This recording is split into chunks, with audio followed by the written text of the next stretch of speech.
বন্ধুরা, আজকের ভিডিওতে আমরা আলোচনা করব ডিমক্সিলিপ 625 মিলিগ্রাম নিয়ে। নামটা শুনলে মনে হতে পারে এটা কোনো রোবটের নাম, কিন্তু আসলে এটি একটি গুরুত্বপূর্ণ অ্যান্টিবায়োটিক ওষুধ।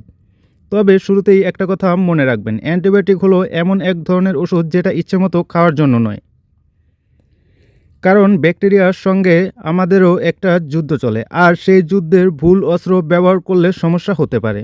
ডিমক্সিলিপ 625 মিলিগ্রাম এর মধ্যে সাধারণত দুটি উপাদান থাকে, অ্যামোক্সিলিন এবং ক্যালভ্যালেনিক অ্যাসিড। অ্যামোক্সিলিন ব্যাকটেরিয়ার বিরুদ্ধে কাজ করে, আর ক্যালভ্যালেনিক অ্যাসিড কিছু শক্তিশালী ব্যাকটেরিয়াকে প্রতিরোধ করতে সাহায্য করে।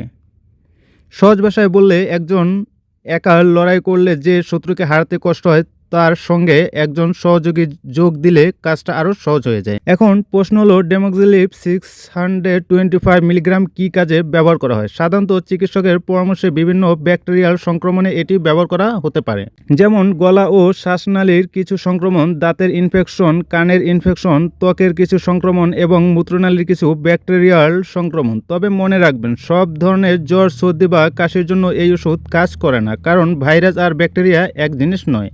অনেকেই ভাবেন জ্বর হয়েছে, একটা অ্যান্টিবায়োটিক খেলেই ঠিক। এটা অনেকটা এমন মশা তাড়ানোর জন্য কামান ব্যবহার করার মতো। কাজের জিনিস ভুল জায়গায় ব্যবহার করলে লাভের চেয়ে ক্ষতি বেশি হতে পারে। তাই রোগের কারণ বুঝে ওষুধ ব্যবহার করাই সবচেয়ে গুরুত্বপূর্ণ। এবার আসি কীভাবে ব্যবহার করা হয়। ডিমক্সিলিপ 625 মিলিগ্রাম সাধারণ চিকিৎসকের নির্দেশ অনুযায়ী নির্দিষ্ট সময় ও নির্দিষ্ট ডোজে ব্যবহার করা হয়। অনেক সময় খাবারের সঙ্গে সঙ্গে খেতে বলা হয়, যাতে পেটের অস্বস্তি কম হয়। তবে আপনার জন্য সঠিক নিয়ম আপনার চিকিৎসকই নির্ধারণ করবেন। সবচেয়ে গুরুত্বপূর্ণ বিষয় হলো, অ্যান্টিবায়োটিক শুরু করলে নিজের ইচ্ছায় মাঝপথে বন্ধ করা উচিত নয়, কারণ এতে কিছু ব্যাকটেরিয়া বেঁচে যেতে পারে এবং ভবিষ্যতে ওষুধ কাজ কম করতে পারে। তাই ভালো লাগছে বলে ওষুধ বন্ধ করা আর সিনেমার মাঝপথে বন্ধ করা একই কথা। এবার জানবো পার্শ্ব প্রতিক্রিয়া সম্পর্কে। কিছু মানুষ বমি বমি ভাব, পেটে ব্যথা, ডায়রিয়া, গ্যাস বা ত্বকে অ্যালার্জির মতো সমস্যা হতে পারে। কারো যদি তীব্র অ্যালার্জির লক্ষণ দেখা দেয়, তাহলে দ্রুত চিকিৎসকের সাহায্য নিতে হবে। কারা সতর্ক থাকবেন? যাদের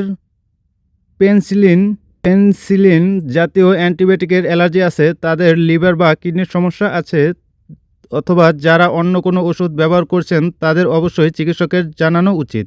গর্ভবতী বা স্তন্যকারী মায়েদের ক্ষেত্রেও আগে পরামর্শ নেওয়া জরুরি। আরেকটা বিষয় মনে রাখবেন, ফার্মেসি কাউন্টার থেকে শুধু নাম বললেই ওষুধ নেওয়া ঠিক নয়, কারণ একই ধরনের উপসর্গ অনেক রোগের কারণে হতে পারে। ডাক্তার রোগ দেখে সিদ্ধান্ত নেন কোন ওষুধ প্রয়োজন।